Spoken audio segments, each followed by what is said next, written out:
ولعنة الله على أعدائهم أجمعين. أما بعد فقد قال الله الحكيم في محكم كتابه الكريم. بسم الله الرحمن الرحيم.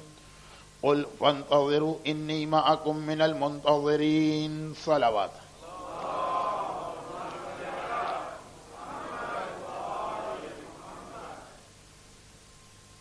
اگرچہ 2 گھنٹے پہلے آپ حضرات نے پوری 1 گھنٹے کی میری مجلس سنی ہے، اور آج سارا دن جو مجالس کی کثرت تھی اس کا اندازہ مجھے بھی آپ کے فیسز سے ہو رہا ہے اور آپ کو بھی میری آواز اور انداز سے ہوگا، لیکن بہت ہی مختصر اب ہمیں اس منزل میں داخل ہو ہی جانا ہے کہ جس کے لیے اس پورے عشرہ زینبیہ کی ان تمام مجالس کو آپ کے سامنے پیش کیا گیا، یعنی اپنے زمانے کے امام کے لیے ہمیں کس طرح سے پریپیئرڈ ہو کے بیٹھنا ہے۔ لیکن ہمیشہ میرے ساتھ ایک مسئلہ یہ ہوتا ہے کہ جو پریویس مجلس ہوتی ہے اس میں کوئی نہ کوئی بات انکمپلیٹ رہ جاتی ہے۔ اگر کوئی ایسی بات انکمپلیٹ رہ جائے جو کسی مس انڈرسٹینڈنگ کو لیڈ نہ کرے تو خیر کوئی بات نہیں ہے، زندگی رہی تو کبھی اور مکمل کیا جائے گا، لیکن جہاں مس انڈرسٹینڈنگ کا چانس ہوتا ہے۔ لاسٹ نائٹ جو ہمارا ٹاپک تھا، اب اس سے ریلیٹڈ 2-3 چھوٹی چھوٹی باتیں اور آپ کے سامنے پیش کرتے ہوئے پھر میں آج کے ٹاپک پہ آ جاؤں۔ اچھا، سب سے پہلی بات یہ کہ کل رات کو تقریباً ایک لسٹ میں نے تیار کر کے آپ کے سامنے پیش کی تھی، اور میرے اسٹائل سے اور شاید میری ورڈنگ سے بھی لوگوں کو یہ فیل ہوا ہو کہ جو کچھ میں نے کہا لفظ مس انڈرسٹینڈنگ استعمال کر کے کہ کچھ لوگ یہ سمجھتے ہیں کچھ یہ سمجھتے ہیں، تو وہ ایبسولوٹلی رانگ تھا، اور دوسرا پہلو جو میں پیش کر رہا تھا وہی رائٹ ہے۔ میں نے 4-5 چیزیں آپ کے سامنے پیش کی، مثلا کہ یہ چیز کے آخری زمانے میں گناہ بہت زیادہ ہوں گے، یہ ایک مس انڈرسٹینڈنگ، یا امام کا سائن آف ظہور کے بعد ہی آنا ہے، اس سے پہلے نہیں آ سکتے، میں نے کہا کہ مس انڈرسٹینڈنگ نہیں، یہ بھی شاید میں غلط لفظ استعمال کر گیا۔ جو دین کے اہم ترین مسئلے، حلال و حرام، شریعت کے احکامات، خاص وہ پرپس جس کے لیے قرآن نازل ہوا اور 14 معصومین نے ساری زندگی جس چیز کو ہم تک اور آپ تک پہنچایا، وہ تو بیسیکلی شریعت ہے۔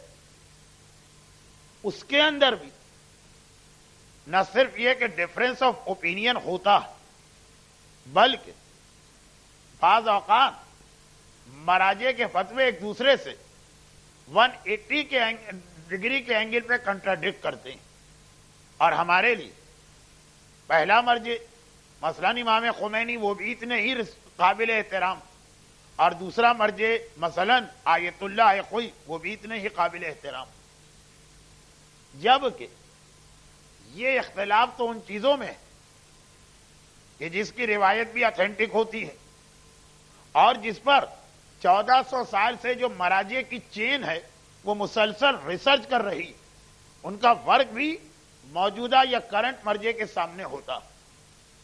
تو جو باتیں میں نے کہی مس انڈرسٹینڈنگ، شاید وہ میں غلط کہہ گیا، شاید میں بہت بڑی بات کہہ گیا، وہ یہ تھا کہ ان چیزوں میں علماء کا اختلاف تو ہے، لیکن جو آج کل زیادہ اتھینٹک قسم کا اوپینین ہے وہ میں آپ کے سامنے پیش کر رہا ہوں۔ لیکن اس کا مطلب یہ نہیں ہے کہ ایبسولوٹلی تمام مجتہدین یا علماء یہی کہتے ہیں، نہیں، اس میں بھی اختلاف کرنے والے مراجع ہیں۔